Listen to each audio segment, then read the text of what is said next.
It's wonderful to be with you. I'm coming to you from outside the Louisville, Kentucky area. So we were just talking before the call that it's kind of disappointing to not be with you in person, but at the same time, it has its advantages. I've been in 3 or 4 different states this week. So, you know, it is kind of nice to not have to leave my chair and yet still be with folks from all over. So I have SCR Consulting LLC as my business, and I'm coming to you today as a links trainer, and I'm also a links moderator. So at the end today, I'm going to kind of be talking just very briefly about how you can get plugged in with links if you aren't already.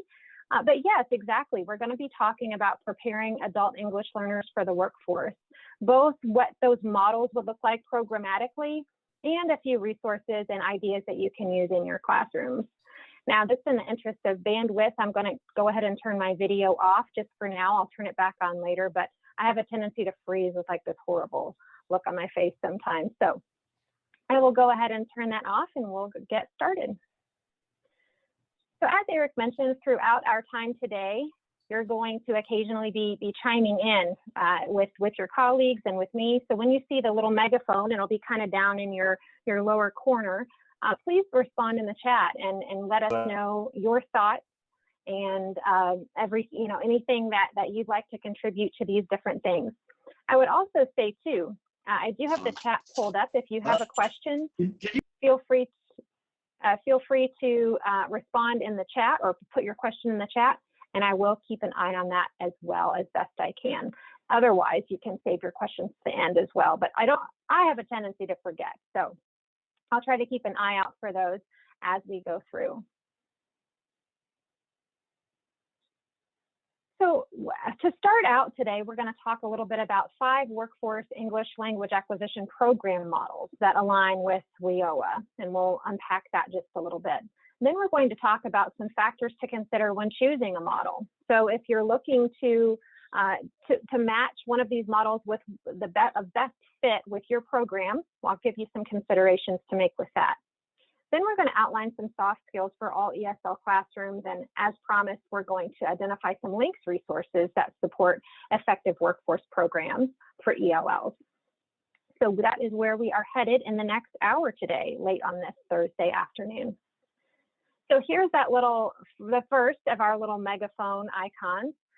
As we open, I want you to think about your own experience, and this is always really fun. So I want you to think about what your first job was. Now, you could choose your first quote unquote real job if you wanted right out of college or whatever. You could choose your very first job ever. Who gave you your very first paycheck? How did you find that job?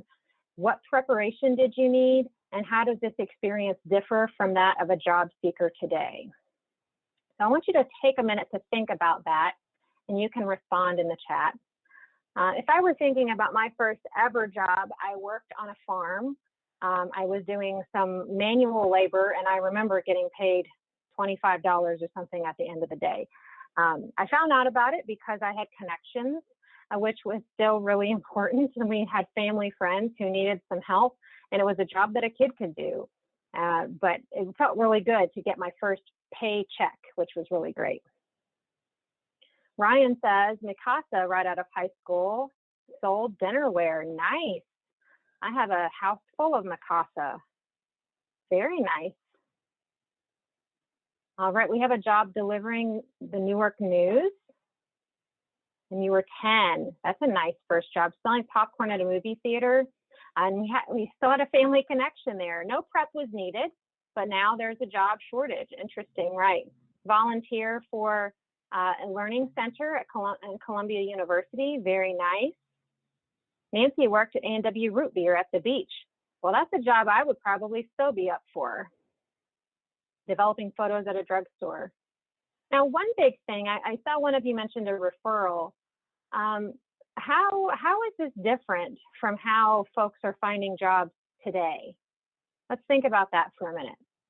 Now, I did mention that referrals and connections are still really, really important, especially for, you know, higher up the chain jobs, not introductory jobs. But still, how did you find your job? I mean, maybe there was an ad in the paper. Someone's boss found him on Indeed, him or her. Nice job. Delivery. Sorry, it's going really quickly, which is great. Newspaper ad. Yes. Periodical department as a librarian cook. I also worked in the library as a first job too. So things are really different now as far as how folks find jobs, and especially for our population that we're working with. Sometimes those connections, as we said, are really important, and those are one of the things that are hardest for them sometimes, especially if you're in a really large metropolitan area. It's easier if you're in a small town environment sometimes to make those connections. And as far as preparation, yeah, I didn't need anything. Now, graduating from college, there were certain things I needed for my first real adult job, but that does differ somewhat from job seekers today. As we know, even introductory jobs often require some post-secondary education or training of some kind. So very different world from what some of us have experienced in the past. So kind of keeping that in mind as we move forward today, thinking about our own students' needs and how we're going to be helping to meet those through our workforce ESL programming. So there are several, and I actually really struggled. I really wanted to get some text off of this slide, but every single thing on here really is a robust benefit of workforce ESL programming. So I ended up leaving more bullets than I typically would. So one big thing is it develops explicit pathways for students, from non-credit students to credit through career technical education programs at the college level. It does develop ties to employers, which is a huge thing for our population, and as well ensures that curricula is relevant and promotes collaboration among our learning centers, the colleges that we may partner with, and employers, who are a really big piece when we are trying to prepare our students for what comes next. It diversifies partnerships and brings a more diverse range of students into programs as a result. We may find students in different places if we have new partnerships formed.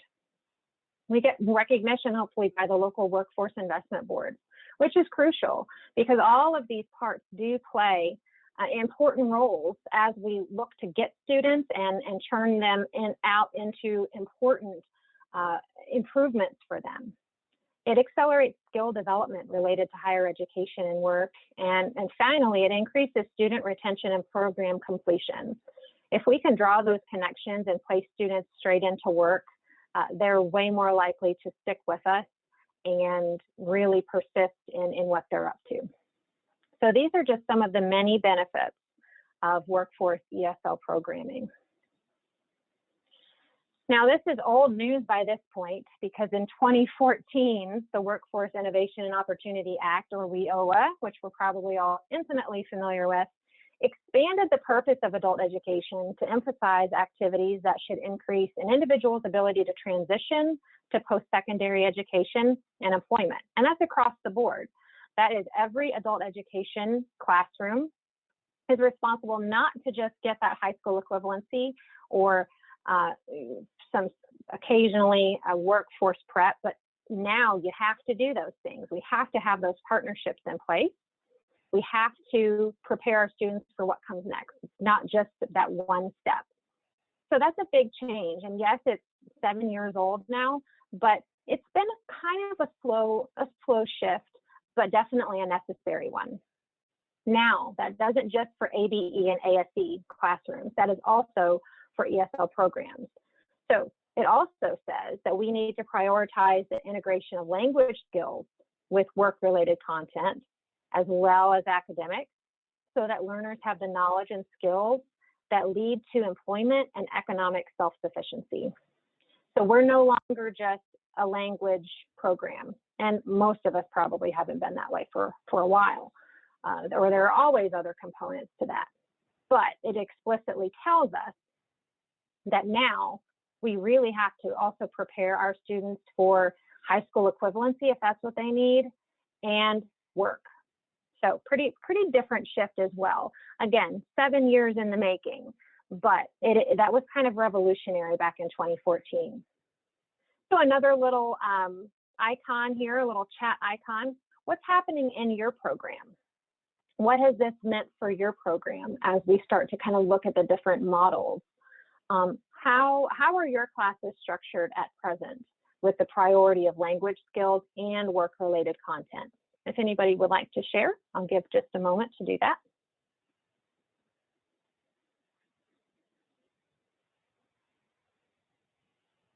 So Ryan mentions a specific curriculum that is employed, which is a great idea. And that's another big difference between 2021 and 2014. When this all first happened, these curriculums didn't exist, and especially not for ESL. So, and there was a conversation prior to our official start. Someone was mentioning Burlington English, and yes, they have a heavy vocab emphasis for different career sectors. That would not have been the case in 2012, most likely, perhaps, but not as likely.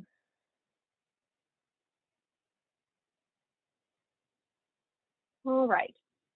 So kind of as a visual, here are all the different things that we are incorporating into our classrooms.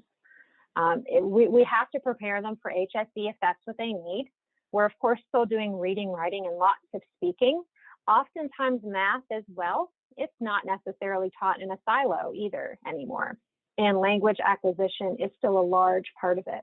But this is the official image, if you will, from what WIOA has done to ESL classrooms.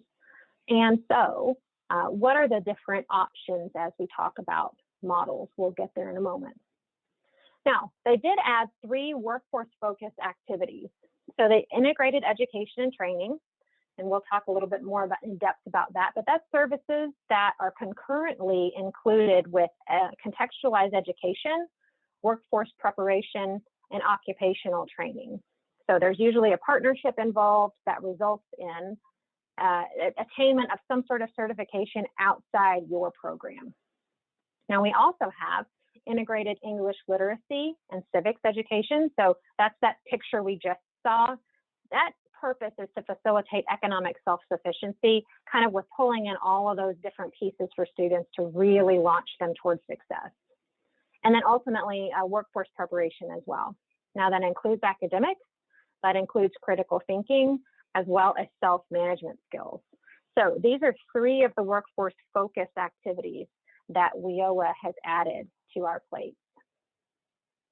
Now, before I go much further, I do like to kind of highlight what's the difference among workforce prep, career pathways, and integrated education and training, because sometimes these can get a bit messy, or they can be used interchangeably when they're really separate things.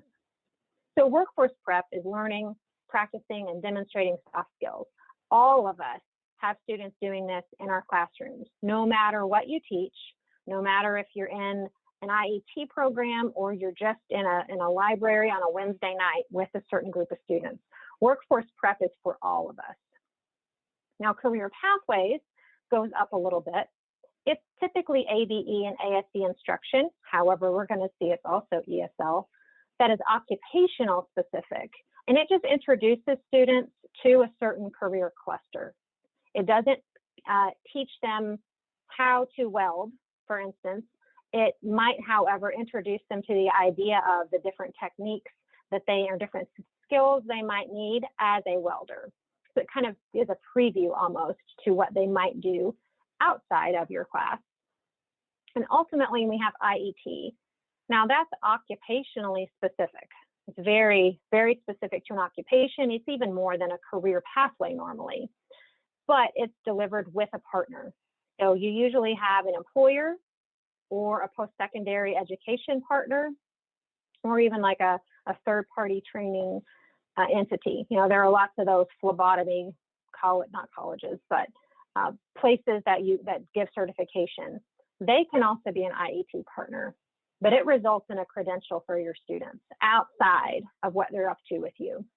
So just kind of keep these 3 separate things in mind.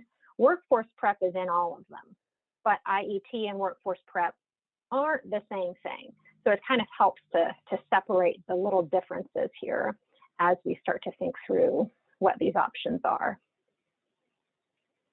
So let's dive in and look at the 5 models of workforce ESL, and then we'll end our time today talking about what everyone can do with that workforce prep on a classroom level. So here we see all 5 of the workforce ESL models that fit under that WIOA umbrella. The first is contextualized ESL, followed by bridge programs. Then we have concurrent ESL and tech training.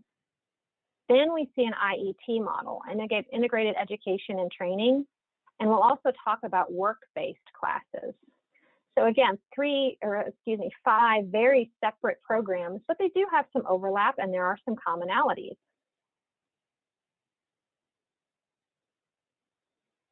Let's start with the first one, contextualized ESL. And this again is the thing that everybody is.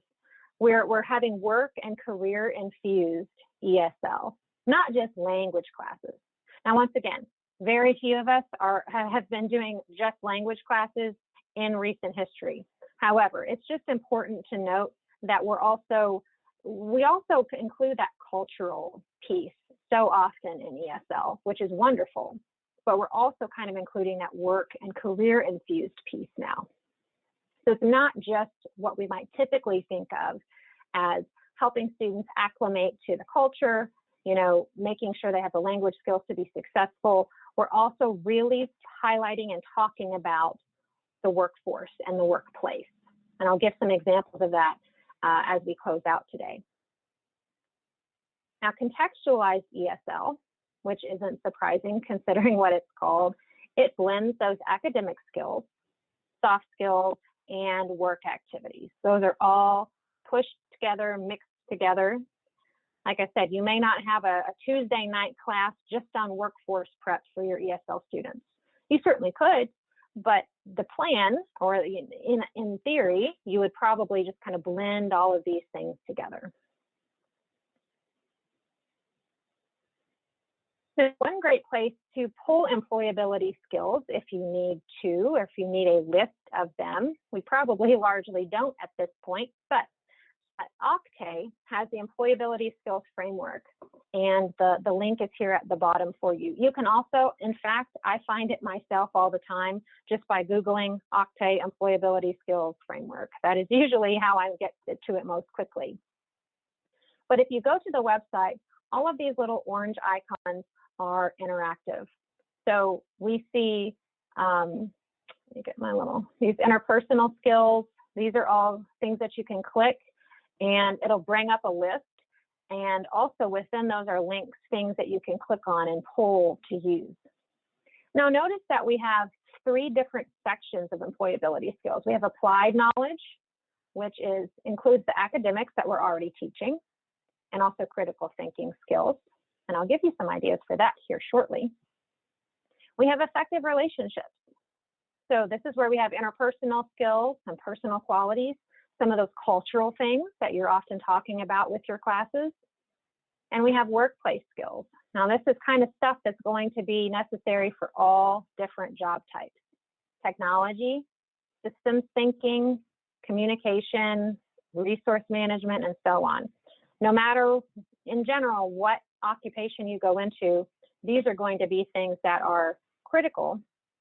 And so again, each of these little orange guys is clickable and populates. This is a really neat interactive tool. So that is there for you.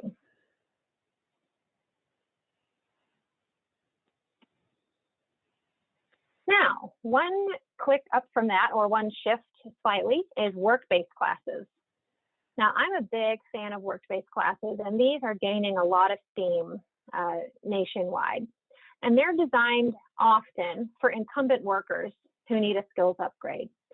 Oftentimes, these are classes that the employer identifies a need for.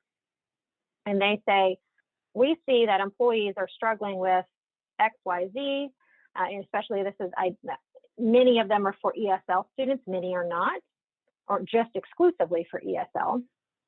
But they are designed for folks who are already in the workplace, but they need some assistance to kind of boost their skills and also retain those employees and hopefully grow their own workers. Now, it's usually offered to employees by an employer, such as McDonald's or Walmart. McDonald's has a really robust work-based classes model. They have something called McDonald's University, or no, it's Hamburger University. Yes, I know it was something even better. Hamburger University. And if you were to go into, I don't know that it's in every single McDonald's, but if you were to go into a McDonald's in the back part, in the kitchen area, some of them will have a little computer station in the back, and it allows current workers to go through online training that they've developed that prepares them and make sure that they're ready for their jobs, and not only the jobs that they currently have, but to get promoted. So and Walmart has introduced this model after lots and lots of studies, the internal studies even, found that their employees thought that any job they had was a dead-end job. They didn't see any upward mobility. So work-based classes are a really great way that for employers to kind of upskill the folks that they already have. It's of course easier to keep who you have than it is to hire new, and that churn that we see sometimes is really hard on employers. Now, often these will still be partnered with a local adult education program. McDonald's in my hometown has a pretty close relationship with the Adult Education Center here. And so it's kind of a nice symbiotic working for the two of them. But workplace classes can be really robust for our students. Now, next we have bridge programs. Now, they're basic skills classes to prepare students for a career pathway. So they aren't officially a career pathway.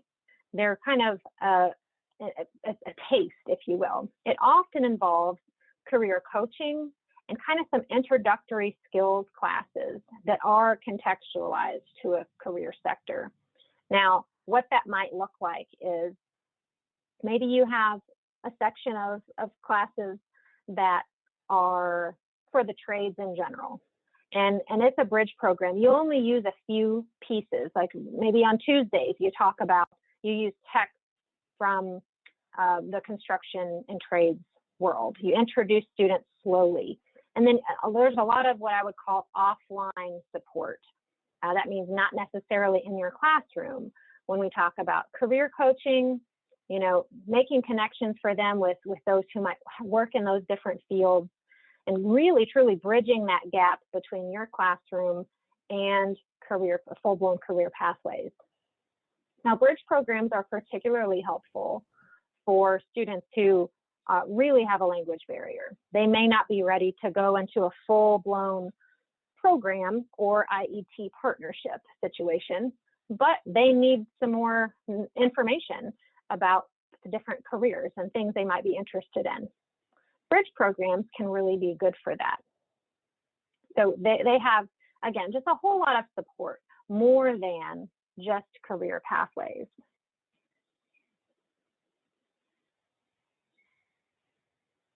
Now next we have concurrent ESL and tech training. So this is kind of a pre-IET model. Now remember, integrated education and training involves a partnership that results in a credential from a fellow partner. So this is a little bit before that, but it includes traditional ESL instruction, so you teaching in your program, with technical instruction in a partner institution. Now, the difference is it does not necessarily result in a credential, but often does employment or skills to then enter an IET program. Now, this is a really good thing for those high-functioning language students that we may have. So it kind of combines career pathways and ESL, but it's more directly tied to the workplace, but doesn't necessarily give them a credential. Rather, it puts them straight into employment. So these are really popular as well.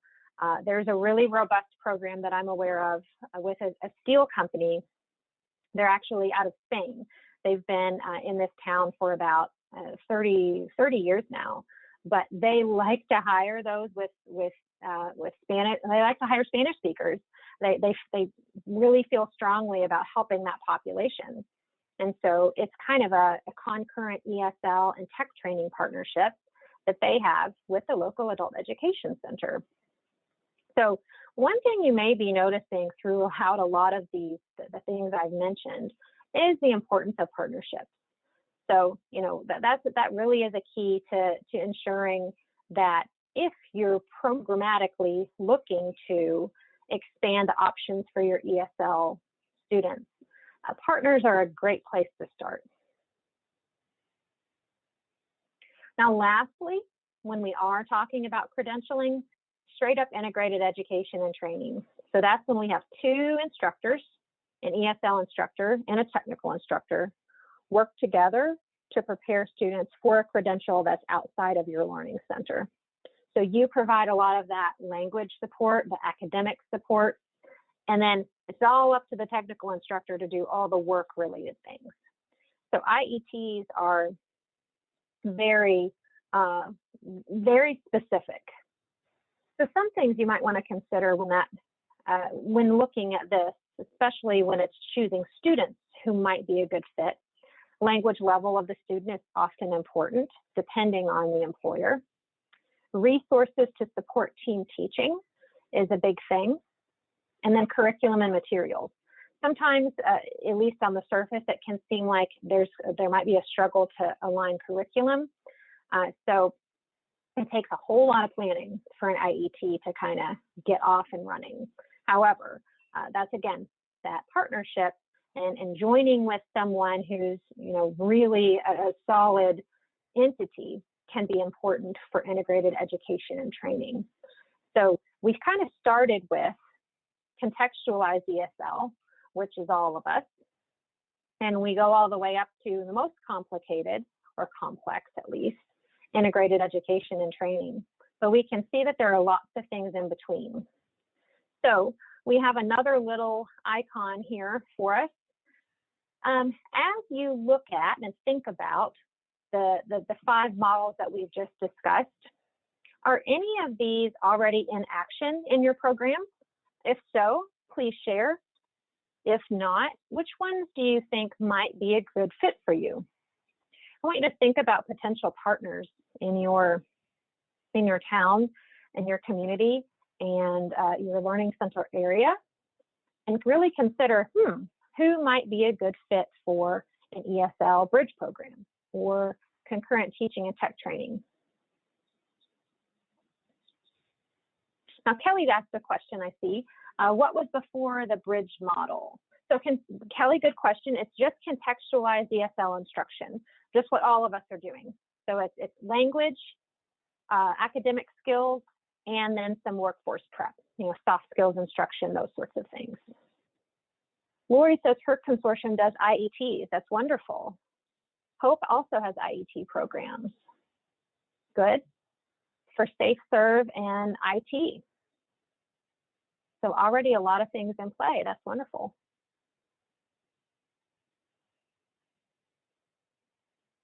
I see a work-based program in my school. Good. Great. And then someone would like to implement the bridge program. Yeah, the bridge is a really good place to start. It's a good place to get your feet wet if you're already doing a lot of contextualized ESL. Then the bridge is the next logical, and kind of, I mean, as the name says, the next logical step for a lot of programs.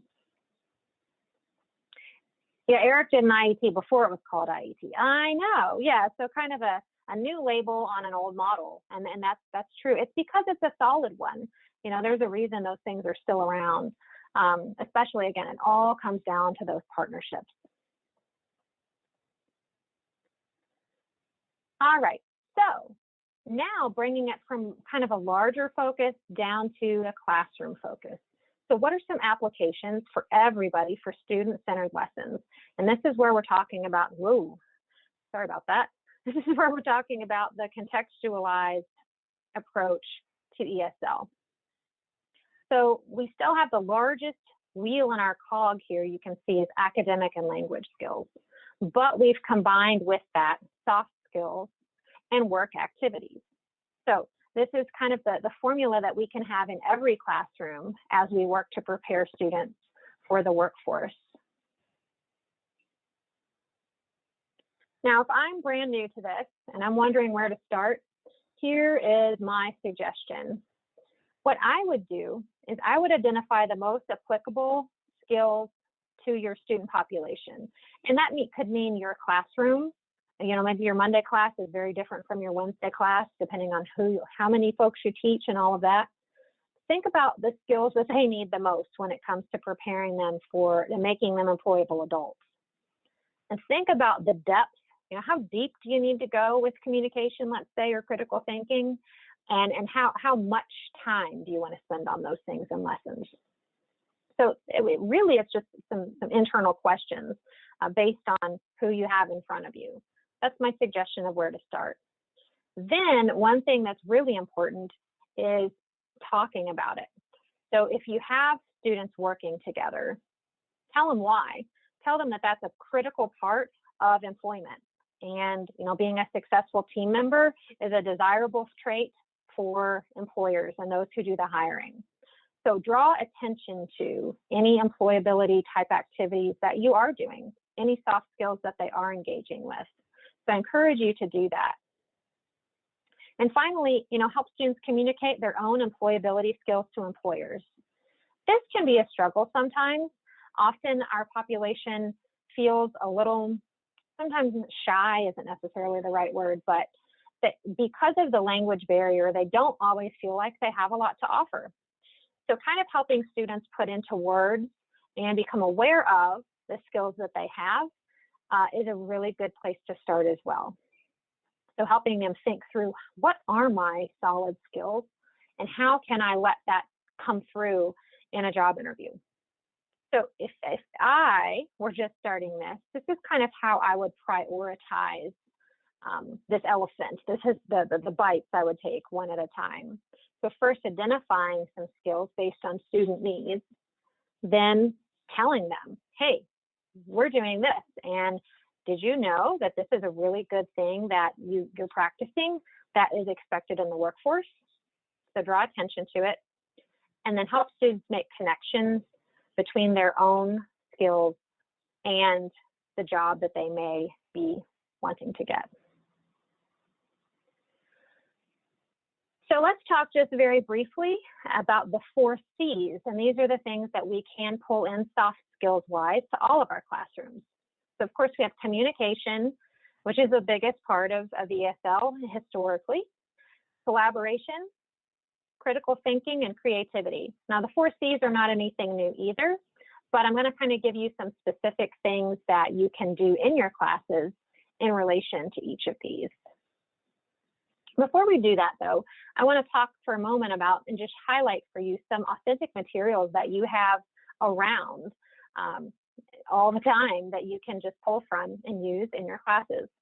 Now, several of you mentioned curriculum that's very soft skills heavy, and that is wonderful. Some of it's even career emphasized, and that's great too. But don't feel like you have to go out and buy a curriculum. A lot of us have things in our own workplaces that can certainly be pulled into the classroom. Employee handbooks are a big one. We all have memos and emails that we can, with permission from others, we can share as examples. Incident reports are a good thing to use, and you can find any of these things online, even if you don't want to share your own employee handbook. Google employee handbook and tons of things come up for all different career sectors. Show them the job market analysis. You know, that's a really good thing to use if you're teaching math. Public transportation and shift schedules, salary and benefits reports. I sometimes still wish somebody could explain my health insurance to me.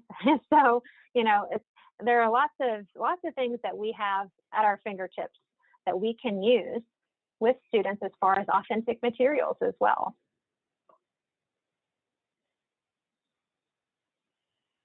Oops, lost my mouse. Here we go. All right, so let's get to some of the best things you can start with communication. Role play and scenarios are outstanding. Now, you probably do a lot of these with your students anyway to help with that cultural education piece and the language. So if you're not already, throw in some workplace scenarios. Give them some practice in a work situation in your classroom. Another thing, and this is certainly easier today than it was a year ago, use multiple platforms for communication. basically any job that you're going to be doing involves technology and, being effective with those platforms. I was at the Dollar Tree today, and I have not been in a store for over a year, but there was one of the employees at the Dollar Tree had an iPad taking inventory, and she had to scan things and type in information and, really navigate that quickly. So it's a big thing, being able to use different platforms to communicate and log information. You can also give folks the opportunity to help kind of drive the class, establishing classroom procedures. And what ESL teachers are better at this than anybody, instructor modeling. So keep doing that. You're already checking that box, I'm sure. So lots of these things you're probably already doing, and in which case, amazing, wonderful job.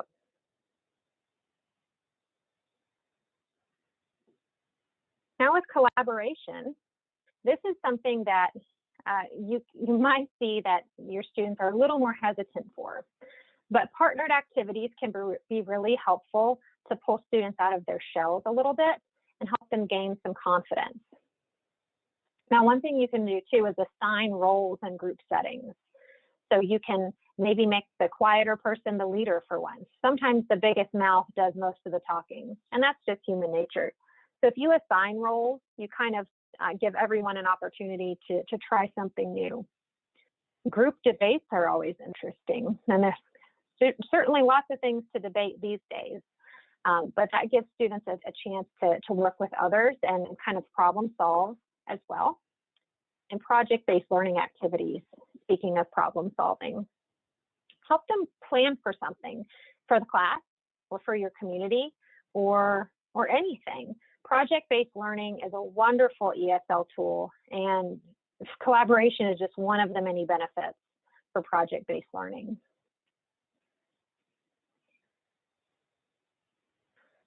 Next, we have critical thinking, which is what I like to call the other national deficit. But deductive reasoning is a big thing that you can do in critical thinking. And that's, of course, lends itself really heavily to math. One thing that's important to note is anything you're doing with students these days academically, just by the nature of the tests that we're preparing them for and all of that, is very critical thinking based. So you'll see a lot of these things just in the day-to-day instruction that you have. So again, checking that box too. Point of view analysis. This can be confusing to figure out, what is the author trying to say? What's their point of view? Is this a good source or not? You thinking aloud and modeling and problem solving. That really helps build critical thinking. Another important skill is evidential versus emotional response. So drawing students back to what they've read or what they've heard versus how they feel about it, that can really increase critical thinking. And finally, how and why questioning. How did you find that answer? And why is it correct? Giving them a chance to defend what they have presented to you can be a really good build of that critical thinking muscle. Now, finally, we have creativity and innovation. I've heard a lot over the years from some others in adult education that creativity isn't really necessary for our population. Really, they just need the 3 C's. And I disagree with that an extraordinary amount, but I really like to think of it as innovation. So probably applied critical thinking would be a great way to label it as well. True, not everyone needs to be able to make a wreath, I guess, but as far as problem solving goes, creative problem solving is extremely important. Now, math manipulatives can help with that. Brainstorming activities, thinking of multiple outcomes for a project, multiple ways to solve a problem. This is something that employers are desperate to have, and yet there's a big shortage of that. So thinking through multiple avenues to get where they want to go is what I would call creative critical thinking or problem solving. So there are lots of different things that you can do to pull in creativity and innovation. So what are you going to do to assess this, though? Well, as several of you mentioned, you have soft skills curriculum. So there are true, as we see the very last bullet point here, there's tons of soft skills software out there now. However, I'm still a fan of a lot of informal assessment for soft skills. Informal rubrics and checklists are great. Your observation and jumping in is something you do naturally with your students. That is certainly a form of soft skills assessment and can really help them prepare for the workforce. And finally, self-assessment is one of my favorite ways. Again, drawing students' connections between the skills that they do have and what they want to do in the workforce. Many of our ESL students come to us with robust educations, robust knowledge in their home countries, and they just need a translation, if you will.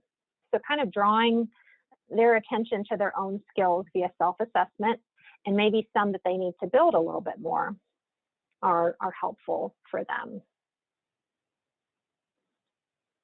And lastly today, in this vein at least, bridging the culture gap. So there are still certain things specifically to ESL students that can be really helpful for the job market. And these are things that employers have identified. So eye contact is a big one. Again, boosting that confidence, that's a really big part of what ESL instructors do, certainly. And eye contact is a big thing. Probably, at least in the olden days, a handshake would have been part of that as well. We'll see if that comes back. But eye contact is still something, and it's probably more important than ever with masks and all of that. So boosting confidence for students to look others in the eye is a big one. Small talk engagement. Again, that's sometimes one of those cultural things. They don't feel comfortable because they don't necessarily understand the situation or feel as if they don't. So you already give lots of practice for that, but small talk engagement's a big thing. Now, one click past that, have them initiate some small talk. That's a big one. Not just partaking, but kind of taking the lead on that. And lastly, for employers is asking questions. If you're not confident about something, if you don't feel good about being prepared to take on a task, ask questions. You're really encouraging students to speak up if they don't understand. And that is okay. Employers would much rather have you ask than to assume. So that's a big one that we can encourage in classrooms as well with our students.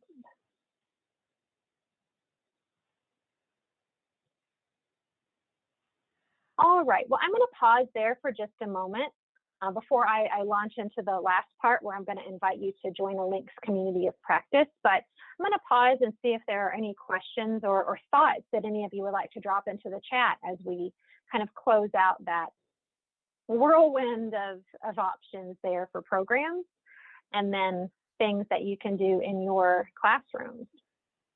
Yeah, Susan, while people are thinking about that and processing, I wanted to really underscore the use of authentic materials. You know, because we know from research that it's much easier to change literacy practices than to change literacy levels, right? It's easier to learn how to do new things with our skills than to kind of change our skills in any sort of like objective level.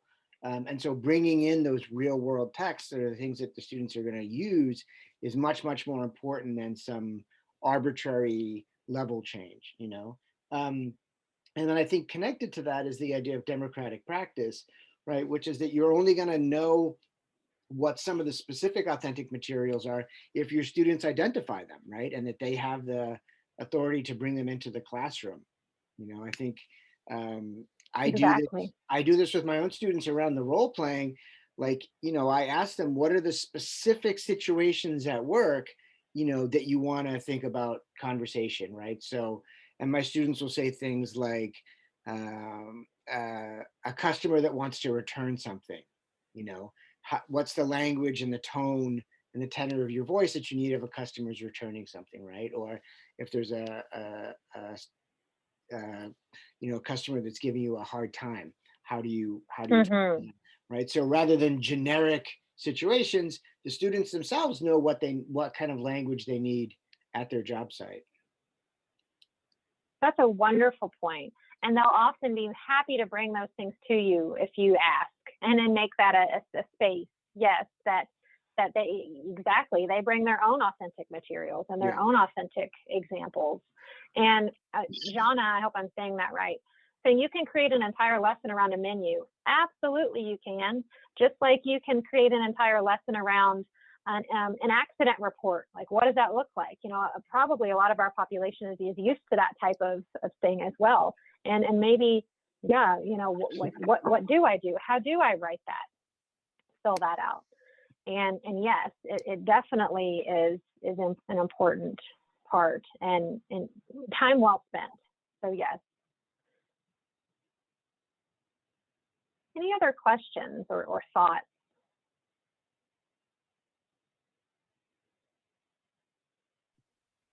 Okay, well, I will close out our time together today just to kind of introduce you to the LINCS community of practice if you're not already familiar with it, and the LINCS resource bank. These are some other things that you can check out and get plugged in to learn more and then kind of stay in community with other ESL folks. So the ESL community of practice is led by one of my wonderful colleagues, Susan Finn Miller, and they're always up to something amazing in her community. They just recently did a big study circle and just really robust information and opportunities to connect with others. So in order to, if you aren't already in a community, I encourage you to go to links.ed.gov and sign up. It's as simple as creating a new account if you need that, and a very complex password that if you're using Chrome, it will remember for you. And then you can subscribe to as many communities as you'd like. Now, another thing I always like to say, I am not an email clutter person. I have a zero inbox policy. I don't want my email filled up all the time anytime somebody posts. You can change all of that. You can set your settings. Maybe you do want a daily digest. Maybe you do want to know from all your communities every day. Or maybe you don't want those turned on at all and you just kind of want to pop in when you want to. You can set all of that up in the community preferences, and that gives you still the option to join and be a part, but be in control as well. So there are always new things going on in LINCS every month. There are 9 to 10 communities, and there's at least one event in every community on a monthly basis. So truly, we would love to have you and hear all of your thoughts. And lastly, if you need to get in touch with me, here's my website. My online professional learning platform is scr.academy. And yes, that is scr.academy and scr.consulting. I kind of like if it was .com. And my address is there at the bottom. So please reach out to me if you have any questions.